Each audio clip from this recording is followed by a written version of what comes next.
From a moment, the massive, domed assembly hall of the Interstellar Confederation was built nearly 12,000 years ago. It had been a place of carefully orchestrated diplomacy and grandiose self-congratulation. The founders had designed its shimmering arches, intricate mural tiles, and polished floors to overwhelm visitors with an immediate sense of awe, as if to say, "Yes, you are standing in the pinnacle of civilized negotiation, the seat of power for all sentient cooperation." Over the centuries, countless species had come through these halls, each bringing their own languages, customs, and sometimes bizarre shapes that required specially modified seats. The Confederation liked to boast of its 94.8% success rate in brokering everything from trade treaties to non-aggression pacts, though the wry among them often noted that the remaining 5.2% represented discussions in progress, a fancy euphemism for humiliating catastrophes no one wanted to mention again. Today, the gathering was especially tense. Word had spread of a new threat from the galactic frontier, the Zerent Empire, a ruthless coalition whose entire identity revolved around expansion. Like so many other aspirants to galactic domination, the Zerent had grown powerful by exploiting weaker civilizations, but they seemed to do it with a zeal that even the most aggressive species in the Confederation found unsettling. When the Empire's scouts appeared near several outlying Confederation worlds, local security forces scrambled, and the High Council immediately demanded a diplomatic approach. It was the Confederation way. After all, talk until your throat was sore, then keep talking some more, all in the name of universal harmony. But the rumors swirling in the corridors were ominous. The Zerent, some whispered, were unstoppable. Others said they had a superweapon, or that they could reproduce in days, or that their soldiers were unfeeling drones. Anxiety practically thickened the recycled air inside the assembly chamber. All of this tension only magnified when High Diplomat Sajin, an elder statesman of the reptilian Oriath species known for their stoic composure, announced that they had decided to bring a human along to the negotiations. His carefully modulated voice echoed across the chamber, explaining that a representative from Earth was required because of some obscure Confederation charter clause demanding multi-species representation for high-level peace summits. The reaction among the assembled aliens was, to say the least, dramatic. Several amphibian-like diplomats turned varying shades of alarmed yellow. A few insectoid representatives clacked mandibles in disapproval, and an imposing cephalopod ambassador exhaled a jet of pungent fluid into its personal environment chamber. Many remembered how humans had an unfortunate tendency to improvise, and improvisation was precisely what the Confederation wanted to avoid when dealing with the Zerent. Earth's track record was a parade of odd incidents. Knock-knock jokes, weird food references, even a fiasco where a human diplomat had once caused an interstellar incident over a misunderstanding of religious costumes. Despite all the murmurs, the decision stood. The Council introduced the individual in question, Observer Delta. Lean-framed, average height by human standards, wearing a neat, if somewhat informal outfit that contrasted with the elaborate robes, protective suits, and slithering garments of the other species. Delta carried a small notebook, paper of all things, and a pen. More than one alien diplomat found this antiquated device suspicious. In a galaxy of advanced technology, who carried paper unless they wanted to hide something? Yet Delta's expression remained politely neutral, as though oblivious to the dozens of watchful eyes in the hall. The rules were clear. Observer Delta would accompany the Confederation's delegation to the neutral space station designated for the negotiations with the Zerent.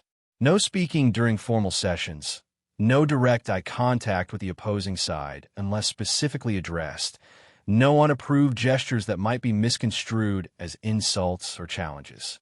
Humanity's role was strictly defined as non-participatory, a showpiece to fulfill some legal requirement. High Diplomat Sajin emphasized this repeatedly, explaining that we cannot afford any of your human improvisation this time. The stakes are far too high. If the Zerent sense weakness, they will exploit it. If they sense disrespect, they will retaliate. Our margin for error is zero. Observer Delta nodded politely, giving a slight shrug that seemed to unnerve those unfamiliar with human body language. A bored, scruffy-looking reptilian diplomat muttered that this was a colossal mistake, but Sajin brushed off the criticism. The arrangement was set. The mission would depart in less than a day, heading toward a decommissioned orbital station near the frontier, officially designated Station Aurelius.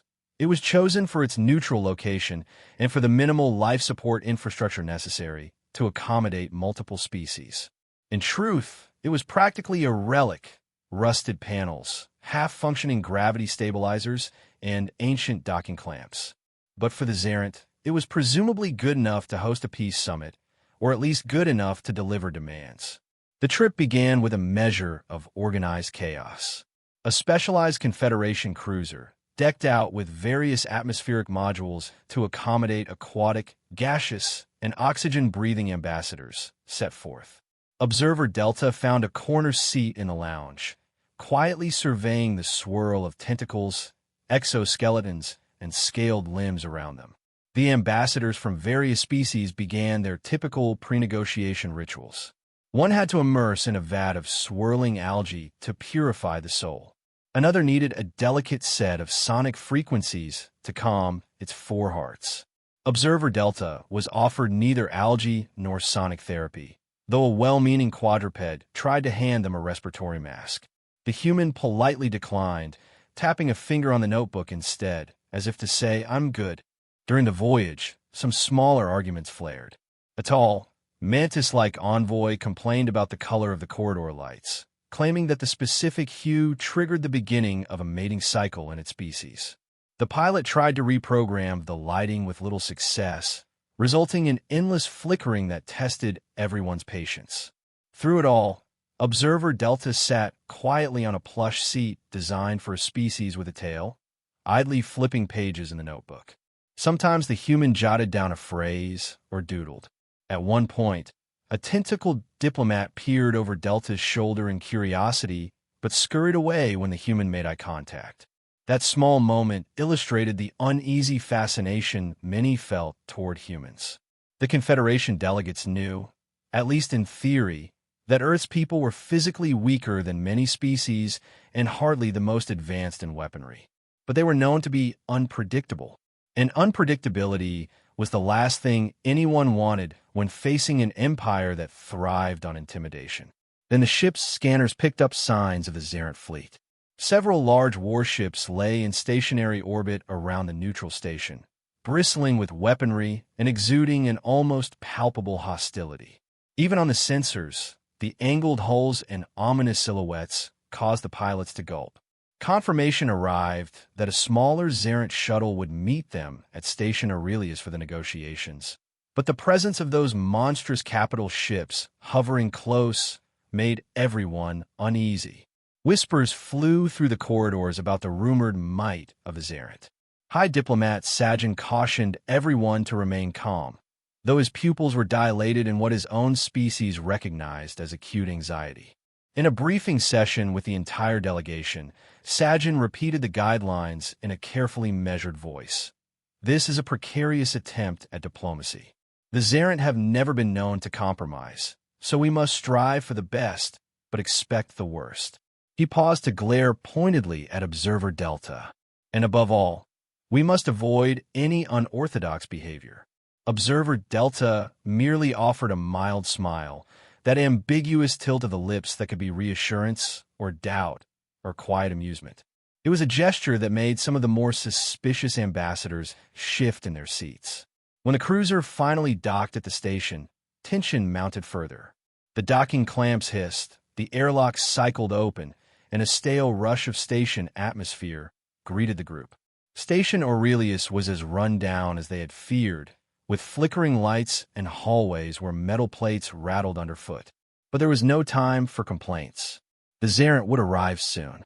Within an hour, the Confederation delegation had made its way to a central conference room. The decor was minimal, a few battered chairs designed for diverse anatomies, a large oval table with embedded hollow displays, and a broad viewport showing the starry emptiness outside. Over the comm, The station's automated voice chirped in a suspiciously cheerful tone. Zarent shuttle approaching. Please prepare for docking. Everyone braced themselves. High Diplomat Sajin cleared his throat, tried to straighten the folds of his ceremonial robe, and muttered a last reminder.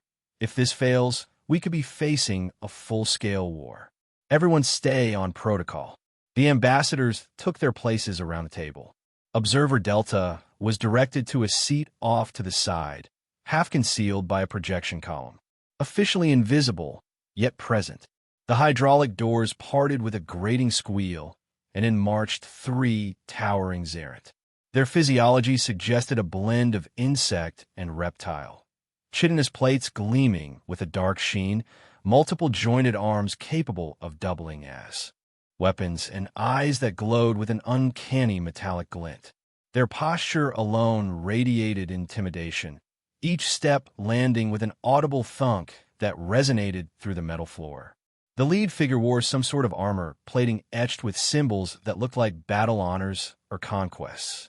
Without waiting for any polite introduction, it let out a rasping hiss.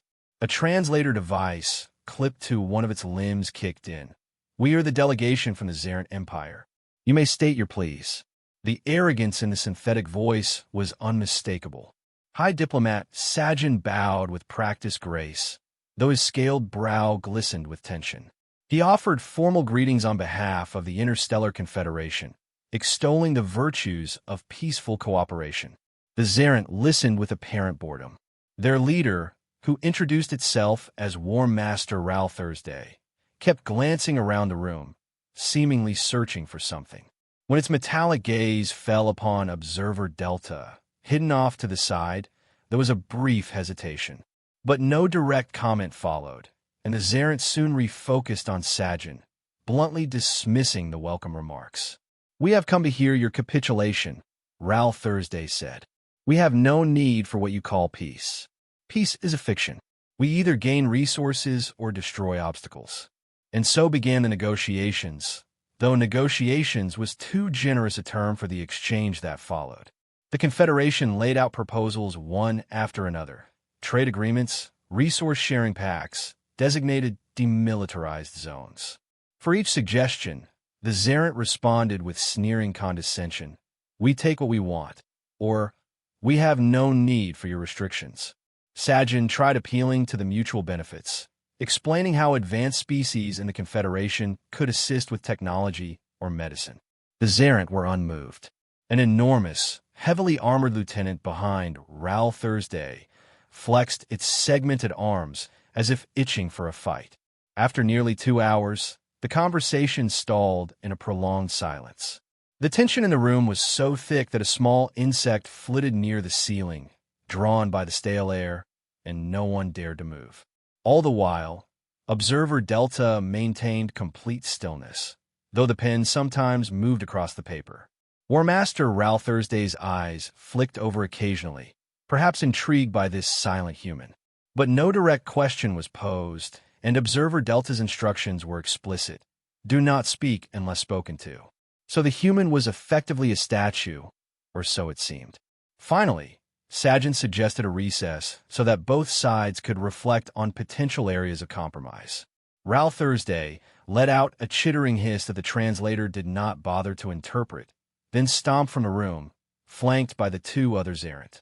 The moment they were gone, the Confederation delegation collectively exhaled. An amphibious ambassador slumped until his gelatinous body nearly spilled over the side of his seat. A winged diplomat coughed out a flurry of feathers. It was a minor miracle that no violence had erupted yet. Sajin approached the human. So far, no catastrophes, he said in a low tone. But it's obvious they have no interest in real negotiation. They're merely sizing us up. If they find us wanting, they'll devour entire worlds without a second thought. Observer Delta nodded. The High Diplomat rubbed his scaled temples. Just continue to observe, but do nothing else. If we can stall them, perhaps reinforcements can be mobilized, or we'll find a strategic concession they might accept. The human simply offered an enigmatic look. This time, it seemed like Delta wanted to say something, but no words emerged. Sajin, in a rush to oversee the next steps, left without pressing further. Several hours later, the second round of talks commenced. Ral Thursday began with a direct threat. We have a warship in orbit around this station. A demonstration of its power would be trivial. Perhaps we will select a nearby, uninhabited moon and vaporize it. That way, you will understand your position here. The statement echoed off the conference walls. A handful of Confederation delegates tried to mount a protest, but the Zerent cut them off, proclaiming that the Empire's might was indisputable and that they expected immediate territorial concessions. Gasps and angry hisses spread through the room. Sajin's voice trembled slightly as he urged calm, explaining that such demonstrations would only harm the possibility of dialogue. Suddenly, a small sound broke the tension. A stifled chuckle, so soft it could have been a cough, except it was distinctly a laugh. The source was unmistakable, Observer Delta. Heads whipped around. Sajin's eyes bulged, scandalized that the human had just broken the explicit protocol of silence. Ral Thursday's glare focused on Delta like a laser. You find destruction amusing? The War Master snarled through the translator. Explain yourself, human. In that moment, the entire Confederation side seemed to freeze. Sajin tried to blurt out an apology, but Delta lifted a hand in a calming gesture. The human's voice was steady, though it carried a hint of amusement that was impossible to hide. I was just thinking about your demonstration, Delta said. Destroying that particular moon might not give you the advantage you imagine.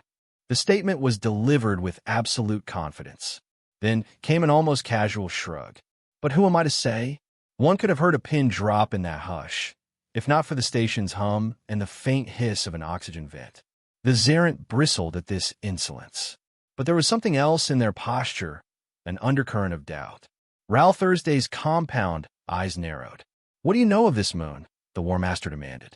Is it vital to your Confederation? Does it harbor hidden defenses? Speak plainly. Observer Delta tapped the notebook with a finger. All my notes are in here, the human said simply.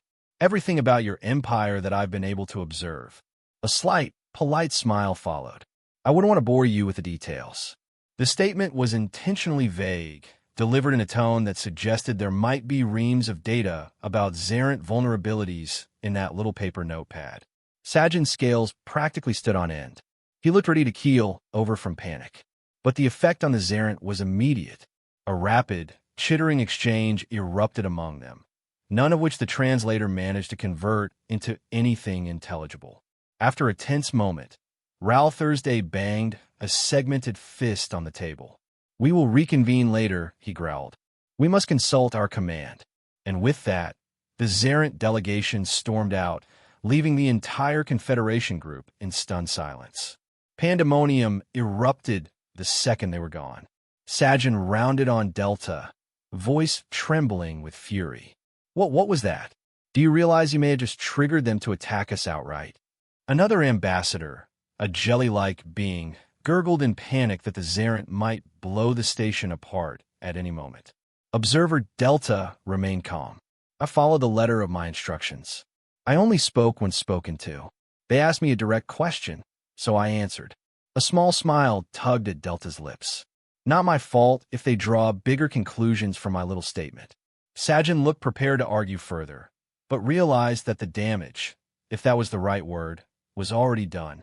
We must prepare for the worst, he muttered, spinning to confer with the others about possibly evacuating or sending a distress signal.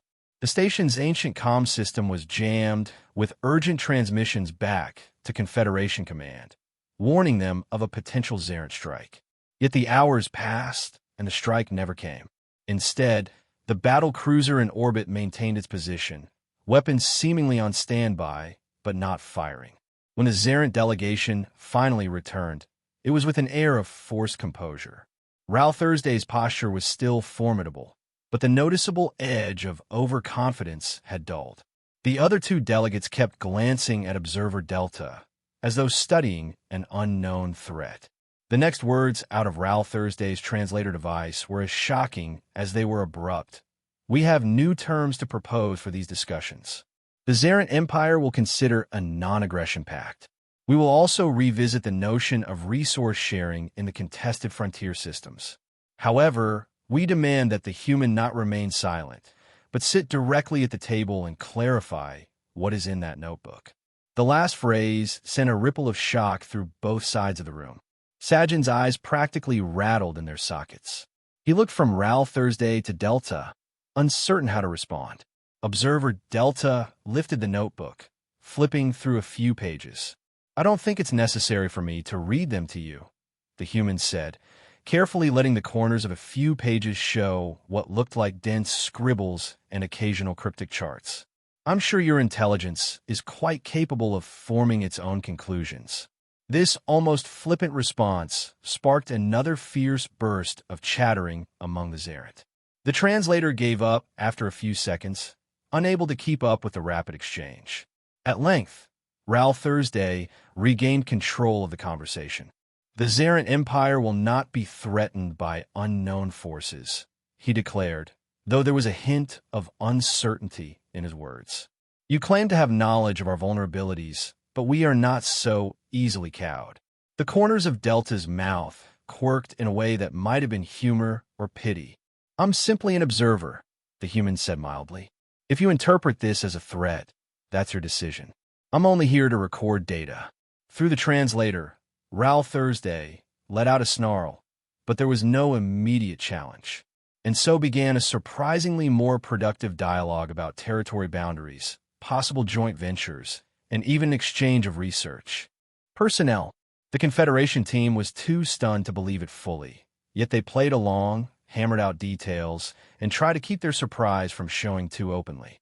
Throughout it, Sajin cast frequent sidelong glances at Observer Delta, as if wanting to demand that the human cease any further remarks. But it was working. The threat of imminent destruction had receded. As the hours wore on, negotiations started to shape an outline of an actual agreement. Nothing definitive yet. Zerent insisted on certain provisions for resource access, while the Confederation insisted on protections for smaller, developing worlds in the region. But this was vastly better than the initial posture of "we will conquer you or blow you up." Finally, Ral Thursday announced that he would speak to his command once more, but that the skeleton of a treaty could be drawn up. He didn't even bother cloaking it in false niceties. "We will discuss it," he said, then led his companions out. The moment the door slid shut, Sajin all but collapsed into a seat. "I don't understand what's happening," he murmured. "I expected them to escalate, to either walk out or start shooting." The amphibian ambassador gurgled in agreement, while the others shook their heads in disbelief. Observer Delta quietly tucked the notebook into a vest pocket. The ambassadors regarded the human as though seeing an entirely new creature. "Explain," Sajin demanded, voice quavering with barely controlled confusion. "What did you do? Did you plant some data in their intelligence networks? Are you part of a covert human alliance we don't know about?" Delta shrugged, leaning back in the awkward station chair. "I haven't done anything except answer their questions. As for the notebook, it contains mostly personal observations. And, well," the human let out a short laugh. "Some doodles, too." That admission left everyone speechless. After a moment, one wide-eyed avian diplomat, whose luminous feathers trembled with tension, sputtered, "Doodles? Do you mean you drew pictures? This is all just a bluff." Delta's expression never wavered. "I never claimed we had a secret superweapon. I never claimed anything at all." The Zerent drew their own conclusions. Sometimes, not refuting an assumption is the best strategy. Before the ambassadors could press further, an urgent chime reverberated through the station's corridors. The Zerent had returned far sooner than anticipated. They entered the conference room with a sense of determination that struck fear into half the Confederation delegates. Their metallic eyes flickered from face to face, finally settling on Observer Delta. "Our empire has considered the possibility of continuing these hostilities," Ral Thursday announced. "However, your silent threats are unacceptable to us. We value strength, but we also value cunning." He gestured to the battered station windows. "Our warship stands ready to reduce this station to debris if necessary." Yet we have decided that we will not waste resources on uncertain battles. Therefore, we propose a formal agreement. Sajan's mouth fell open, his reptilian tongue nearly lolling out in shock. The rest of the delegation went equally rigid. Ralph Thursday placed a data tablet on the table, the holographic interface flickering to life.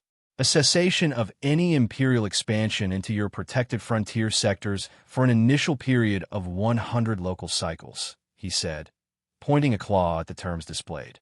In exchange, we will be granted limited access to certain unclaimed mineral fields strictly outside inhabited worlds. We will also agree to a mutual non-aggression pact.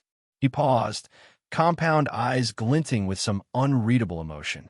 However, the condition is that your human observer must exit the chamber while we sign these documents. The reaction was one of utter bewilderment. Sajan stammered a response, something about needing to review the specifics, but Ralph Thursday cut him off, repeating, "That is our final requirement. The human must be absent. We do not wish for it to record any further data on us." Delta, for a moment, looked as if on the verge of laughter again. But in a delicate show of diplomacy, the human bowed slightly. "If that is your wish, I have no objection. It's only polite to grant a little privacy in final negotiations." With that, Delta strode calmly toward the exit. No one quite knew what to say. The door hissed shut, leaving a swirl of uneasy aliens behind. In the corridor, Delta leaned against a wall whose paint had peeled in broad patches to reveal corroded metal beneath. The station's overhead lights flickered, casting irregular shadows. A disembodied female voice, presumably the station's aging AI, whispered, "You seem amused by the situation." Delta nodded, crossing arms lightly over a chest that still held the mysterious notebook. "Amused, yes. A bit relieved, too. If we had truly come to blows, there'd be no telling how many lives might be lost." The AI hummed in. "Mechanical sympathy. So you misled them with illusions of hidden knowledge." Delta's lips quirked. "I prefer to think of it as letting them fill in the blanks with their own fears. They see a calm face, a few cryptic words, and a refusal to be frightened. In their worldview, that implies unimaginable power or intelligence. They have no category for a simpler explanation. Hence, they surrender to what they believe must be superior cunning." In under an hour, the door opened again. The ambassadors of the Confederation stepped out with stunned expressions, and Sajan was clutching a data tablet like it was the most precious artifact in the galaxy. His scaled eyelids fluttered, revealing a combination of relief, astonishment, and lingering shock. "They signed," he breathed, "the Zerent. They signed a non-aggression accord. They're pulling back their warships from the contested systems. And they even included a clause about potential cultural exchanges." A moment of near silence followed. Then he shot Delta a piercing glare that somehow brimmed with gratitude and resentment at once. "They insisted you remain outside while it was formalized," he said, almost accusatory. "Something about refusing to show weakness in front of the human." Delta shrugged lightly. "Well, it seems you achieved your diplomatic success after all." The amphibious ambassador, still shifting between green and pink in confusion, hissed, "But how is this possible? The Zerent would never sign such a treaty unless they felt they had no choice." Another, more cerebral ambassador with swirling color patterns across a crystalline face asked, "Did you glean any real vulnerabilities? Do we have some advantage we can't even name?" But Delta shook their head, pulling the battered notebook out and opening it to reveal page after page of scribbles, half-finished stick figure sketches, occasional random data points about station temperature, and half a page in which Delta seemed to be practicing an alien script. The gathered ambassadors stared, as if expecting some hidden cipher. Instead, they saw only random scrawls. Sajan made a strangled sound in his throat. You deceived them into thinking we possessed lethal intelligence on their empire." His tone suggested he felt both relieved and oddly betrayed. Delta closed the notebook. "I never said we had lethal intelligence. I only said I was taking notes. They chose to interpret it as something else." The High Diplomat's eyes flicked to the door leading to the negotiating chamber, where the Zarin had gone to finalize minor details. If they ever discover the truth, he didn't finish the sentence. It doesn't matter, Delta said calmly. The important thing is that they believed. You told me not to speak unless addressed, and I followed that order exactly. The reason I found it funny when they threatened to blow up a moon is that so many species love these dramatic displays. They expect fear, they feed on it. When they don't see it, they assume there's a hidden reason. Sometimes, the mere possibility of that reason is enough to shift the balance of power. A hush settled over the group. The significance of what had just happened sank in slowly. The Confederation had stumbled into a major diplomatic triumph. Courtesy of the single species they feared would sabotage everything with spontaneity. Indeed, the humans had found a third option between cowering or launching an all-out war, a psychological feint, using a simple notebook as a tool of intimidation. Sajin finally let out a low hiss, some mixture of awe and grudging admiration. I suppose we owe you for saving us from the brink of war, he managed. But we also need to re-examine our policies regarding human involvement in future negotiations. This technique is highly effective, but also extremely dangerous. The human offered a reassuring smile. Don't worry, High Diplomat. We won't pull this stunt in every negotiation. We're not that reckless. But sometimes it pays to show no fear. It confuses those who rule by intimidation. An arthropod-like ambassador clicked its mandibles in wonderment, and a few others murmured agreement. They had indeed learned something new. Unpredictability could be a potent asset when carefully harnessed. Shortly thereafter, the Zarin left the station with their newly signed accords. Their warship remained in orbit for a short while, as if uncertain whether to carry out a last-minute intimidation strike. But eventually, it, too, disappeared into faster-than-light travel. With the immediate crisis averted, the Confederation prepared to depart, still reeling from the experience. News bulletins flashed across the local channels. The Zarin had retreated. A flurry of excited comms erupted from nearby star systems that had expected the worst. As the final cleanup took place on Station Aurelius, High Diplomat Sajin found Observer Delta standing by a window, gazing at the swirling cosmos. The station's battered hull occasionally rattled from micrometeor strikes, but Delta seemed relaxed, arms folded, eyes distant. I'm told that once the treaty is ratified, the Zarin will keep a low profile, Sajin said in a quiet tone. We are effectively safe for now. Delta didn't turn around, but nodded. That is good news. A pause. Sajin cleared his throat and stepped forward. Our superiors will want a full report on how this was accomplished. I can't possibly tell them it was just random scribbles and a few cryptic remarks. They'll want more detail. Delta turned slightly, offering a wry look. Tell them the truth, that the human was supposed to be a diplomatic observer, but the enemy surrendered anyway because they believed we had discovered something they couldn't risk us using against them. The High Diplomat's gaze flicked away, uncertain. They'll say it was a bluff. They'll say we got lucky. They'll ask if this risked our entire delegation. The human shrugged lightly, the motion so casually disarming that it nearly made Sajin roll his eyes. They might be right, Delta replied, but I prefer to call it strategic ambiguity. The simplest illusions often work best when your adversary thinks in extremes. They saw a calm human and concluded we must have an ace up our sleeve. Sajin grimaced, his scaled lips pulling back in a tight line. Yes, well, they certainly concluded something. Just don't assume all threats we face will be so easily cowed by mystery. But there was no anger in his voice now, only a hint of respect that he couldn't quite hide. He bowed his head, a formal gesture of Oriath courtesy. We appreciate your role in averting this war, Observer Delta. Though next time, perhaps you could mention your plan before implementing it. Delta shook their head, a slight smile hovering on their lips.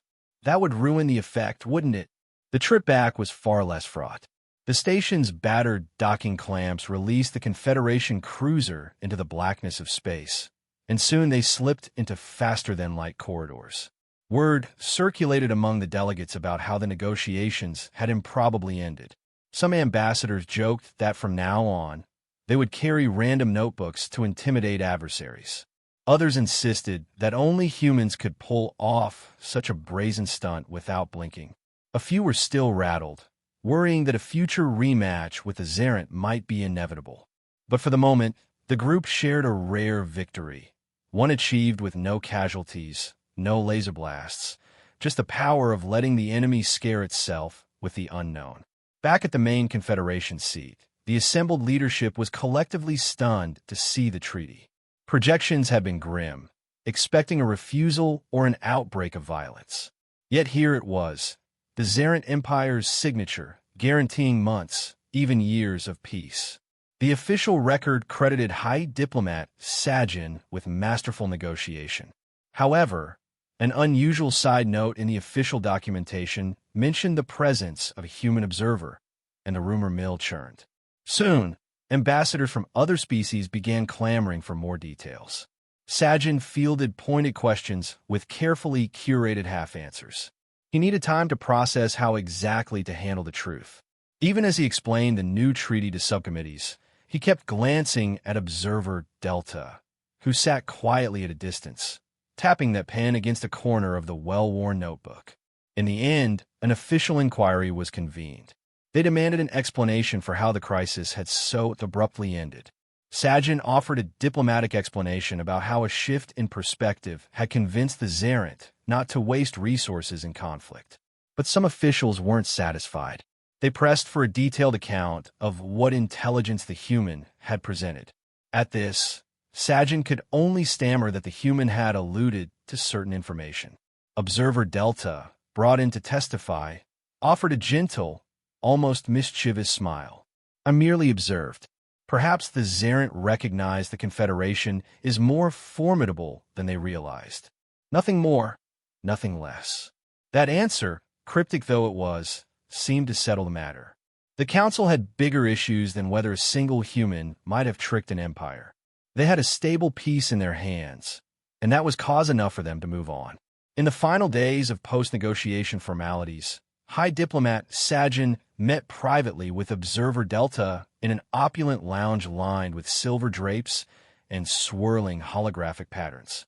"So," he said, not unkindly, "this is the last time I'll see you officially. Command wants to regulate the presence of humans in major diplomatic summits.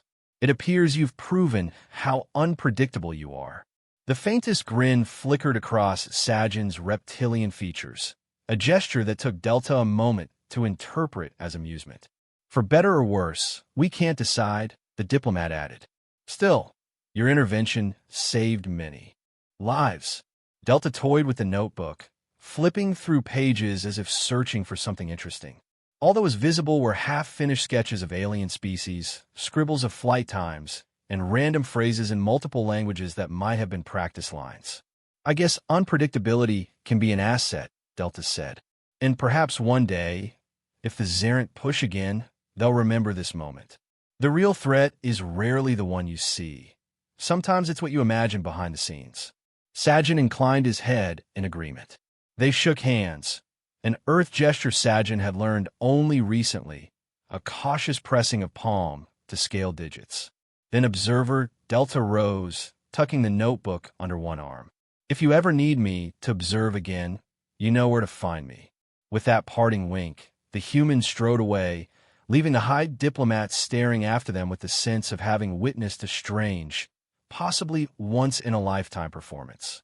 That night, as the Confederation's shining capital city glowed beneath a sky full of swirling stars, a message circulated among the upper echelons of government. Mission accomplished. The human was supposed to be a diplomatic observer, but the enemy surrendered anyway. We may never fully understand how. Some called it luck. Others whispered about secret Earth special forces and cunning infiltration. But the only person who knew the exact details strolled off with a notebook of harmless doodles, wearing a faint smile that hinted at the simplest truth of all. Sometimes, fear of the unknown outweighs any material advantage. And sometimes, the quiet observer wields more influence than the loudest ambassador. No grand announcements heralded the return of Observer Delta to Earth. No victory parade marched through the Federation's busiest spaceports. But the rumor of a human who had single-handedly turned an Imperial threat away spread slowly, quietly, across the galaxy. In the coming years, more than one species in the Confederation would recall how the Xerent once threatened the frontier, only to yield in the face of a modest figure taking silent notes. There must be more to humans than meets the eye, the rumor said. If they can calmly face the greatest threats, who knows what they're truly capable of? In the hush of an orbital station's observation deck, a new generation of diplomats sometimes practiced that same half-smile, hoping to replicate a fraction of the quiet power that had baffled even the fiercest empire. But perhaps it was just a human thing, that uncanny knack for seizing a moment with nothing more than a scribble in a notebook and a carefully timed laugh. And the question lingered, would the Xerent discover the ruse? Perhaps. But by the time they did, the Confederation would be far better prepared, all thanks to the day the enemy surrendered to an observer who was never supposed to participate at all.